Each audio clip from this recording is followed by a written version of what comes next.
Existen muchos casos de éxito y no solo que lo diga yo, sino es que en la misma red social de Instagram lo podemos ver. Hay gente incluso que ha empezado con un seudónimo y luego ha publicado con una editorial enorme o incluso vender millones de libros. Buenas, hoy el vídeo va a ser un poquito diferente porque no voy a tratar tanto tips o consejos para escritores y escritoras, pero sí me voy a centrar en una parte importante que es pues tú.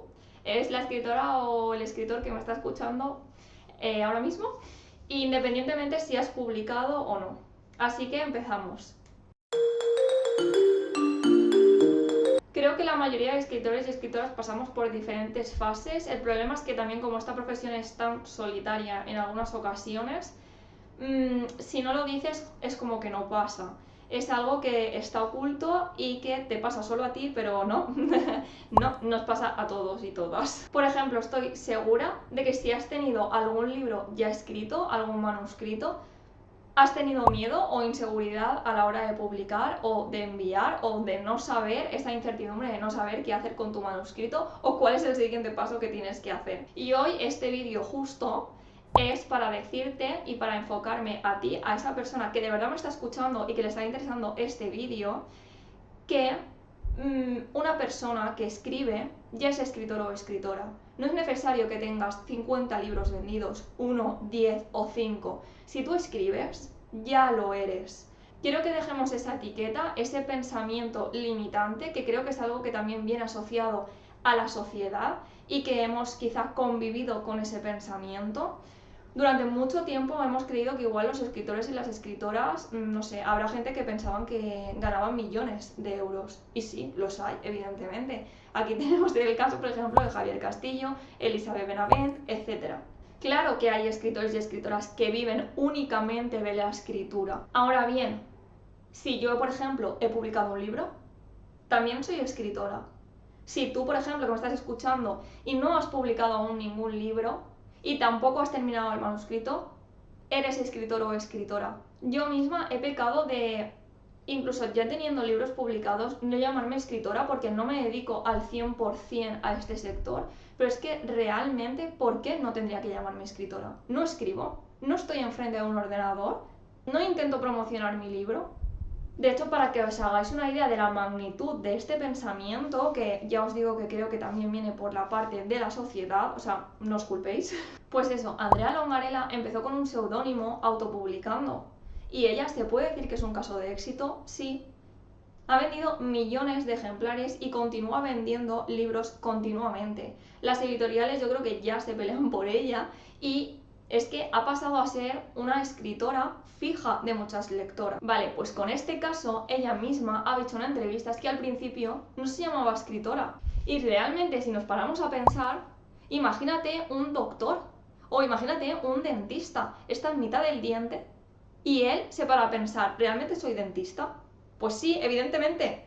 Pues con la escritura no sé por qué no parece tan obvio. Entonces desde aquí quiero de verdad que elimines ese pensamiento que te está limitando y que te está diciendo que no eres escritora porque no has publicado, porque no tienes 5 libros, porque no vas a vender millones de libros, que aún no lo sabes, porque no tienes lectoras fijas, porque no tienes comunidad que te siga. Me da igual si, imagínate, pongamos en el supuesto caso de que tú escribes sola en tu ordenador y no lo publicas. ¿Por qué? Pues porque igual tienes esa inseguridad o ese miedo de quién me va a leer, voy a ser lo suficientemente buena. Bueno, pues en este caso, aun con esos pensamientos que ya te digo que tenemos todos y todas, de más o menor medida, pero todas y todos. ¿Eres escritor y escritora? Porque tú estás entre tus 4 paredes escribiendo enfrente del ordenador. Que luego te saldrán más o menos palabras, pero de verdad, no cuestiones si eres escritor o escritora. Y yo creo que ya es hora de que pongamos nombre y apellido a lo que hacemos. Y ahora creo, y voy a ser totalmente sincera con esto, los que estáis y las que estáis suscritas a mi newsletter lo sabéis, el miedo y las inseguridades están ahí. O sea, yo misma hace, no sé, el mes pasado lo dije en la newsletter y plasmé mi miedo y mi inseguridad porque al fin y al cabo yo voy a publicar ahora el 13 de noviembre y ese miedo y esa inseguridad yo la he transmitido en la newsletter. ¿Es malo? No. ¿Es lo que estoy sintiendo? Sí. Entonces, ¿por qué lo tengo que ocultar? yo creo que también es necesario que la otra persona vea que eres una persona y que como una persona normal tiene sus miedos, sus incertidumbres, sus inseguridades, no sabes si está bien escrito, si podrías haber cambiado X subtrama, si los personajes tienen más o menos profundidad, a pesar de que haya pasado por un informe de lectura, por lectores beta, por una editora profesional. Es normal tener esos pensamientos. Eso sí, es normal hasta cierto punto. Esos pensamientos que son limitantes no te pueden limitar. Es decir, tú puedes tener ese miedo, esa inseguridad, porque al fin y al cabo tu libro no va a gustar a todo el mundo. Y eso es algo que también quiero tratar. Pero no puede ser que ese miedo te bloquee y no te permita escribir. Y creo que quizá esa presión de que no te permita escribir es porque estás pensando quizá más en factores externos que no escuchándote a ti misma o a ti mismo. ¿A qué me refiero con esto? Creo que a veces, y ya os lo he dicho, que al ser una profesión también muy solitaria, afecta, obviamente pensamos, la cabeza va a mil y pensamos en exceso. Al pensar en exceso, tendemos un poco a qué es lo que gustará a la otra persona, qué es lo que le gustará a esta editorial en qué género se está fijando ahora, qué género está yendo bien en el mercado, y yo desde aquí te invito a que escribas para ti. Escribe lo que a ti te guste, lo que a ti te apetezca, con lo que tú te sientas cómoda, porque al final esa novela acabará publicada, si tú quieres, evidentemente, pero acabará publicada y tú eres la que tiene que estar orgullosa o orgulloso de esa novela. No pensar, a esta persona famosa le gustará, a no sé quién que es bookstagrammer le gustará, a este editor no sé qué que he visto en Instagram le gustará. No. Yo sé que a veces es difícil controlar la mente y no ir más allá, pero creo que también si pensamos en nosotras mismas o nosotros mismos, disfrutamos mucho más de la novela. Ya digo que yo misma he pecado en este sentido porque me entraba inseguridad con la novela que iba a publicar porque yo sé que no es una novela perfecta, pero es que tampoco pretendía que fuera perfecta y creo que ahí está un poco la clave. Yo sé que mi novela tiene fallos y la mayoría de novelas tienen fallos y podían ser mejores y X subtrama podía haber ido por otro lado y podría haber sido más larga, más corta, haber tenido más personajes, podría haber cambiado mil cosas. Entonces me entró la inseguridad. Pero claro, ¿por qué yo hice la novela así?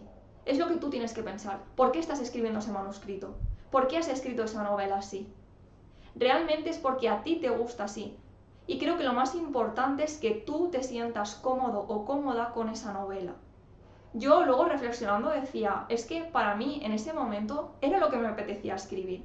Yo lo quería así, quería un libro que fuera fresco, corto, ligero, entretenido y no pretendía que tuviera quizá frases complejas. ¿Por qué? Porque me apetecía escribirlo así. Evidentemente, y creo que es visible, el síndrome del impostor y la impostora está muy patente, ya no en ser escritor o escritora, sino también puede ser en tu vida diaria o en otro trabajo o en otra cosa que hagas. Es igual que el primer capítulo. Estoy segura de que has escuchado muchas veces lo de que el primer capítulo es muy importante, incluso la primera frase. Yo misma lo he hecho en vídeos y probablemente haga un vídeo tratando también este tema. Claro que es importante, pero no es menos importante que el resto de tu novela. Es importante porque es lo primero que van a leer y al final tienes que poner un poco de acción para que la otra persona también le entre curiosidad. Pero tampoco te cierres en banda en ese primer capítulo o en esa primera frase. ¿Por qué? Porque tú puedes escribir, llevar 50 hojas, 100 hojas, 300 y luego cambiar la primera línea o cambiar el primer capítulo. ¿Quién se va a dar cuenta? Tú, solo tú. Entonces, realmente, ¿por qué pensamos tanto en ese primer capítulo? Que a veces incluso nos bloqueamos, que no sabemos cómo empezar, que hacemos virguerías incluso para que esa primera frase tenga sentido, atraiga al lector o a la lectora, etc. Si luego la puedes cambiar. Y lo digo porque esto a muchas personas les bloquea. Y por creer que su primera frase no es lo suficientemente buena, no continúa escribiendo. Igual que el tema de la pluma o el tema de escribir. Yo sé que mi primera novela no va a tener una pluma increíble.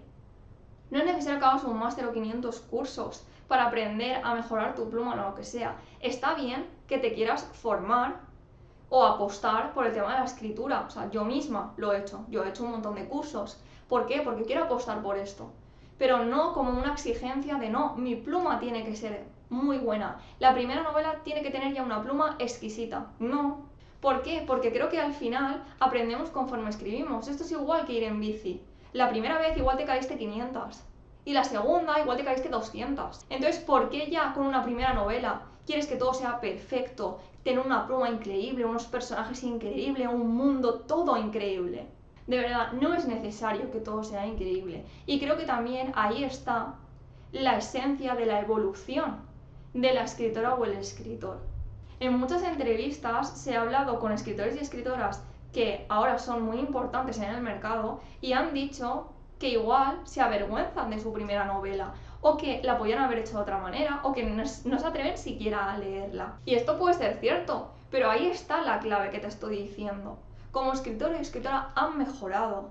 Y es que incluso sus lectores y sus lectoras han visto esa evolución. Yo creo que cuando te dedicas a algo, al final vas aprendiendo conforme la marcha. Es decir, tú acabas, por ejemplo, un grado de magisterio, un grado de ingeniería, un grado de lo que sea. ¿Y tú crees que tu primer día laboral va a ser igual que uno de tus últimos? No, no, porque ni tú eres el mismo, ni tus conocimientos tampoco.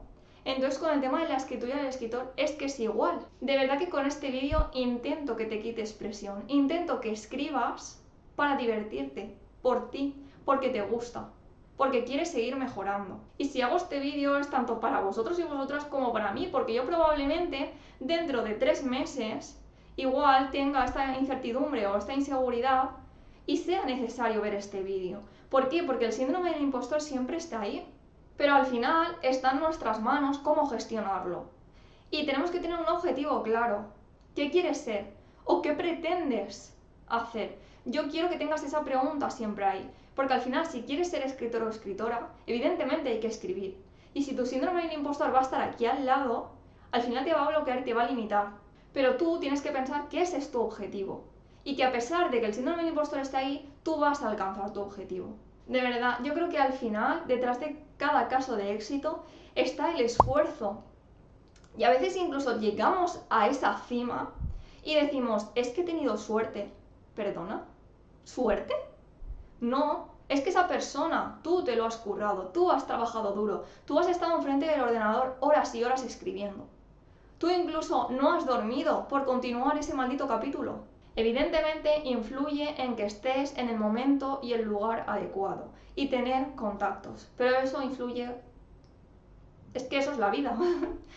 Influye en ser escritor y escritora, influye en ser dependiente o dependiente, en ser electricista, en cualquier profesión. Así que espero que este vídeo os haya motivado de verdad, os haya quitado quizá ese miedo, esas dudas, esa incertidumbre, o al menos se haya reducido un poco. Ya os digo que yo misma incluso creo que veré este vídeo 500 veces, porque al final es imposible que ese pensamiento limitante no te llegue de vez en cuando, pero es lo que digo, no te puede limitar.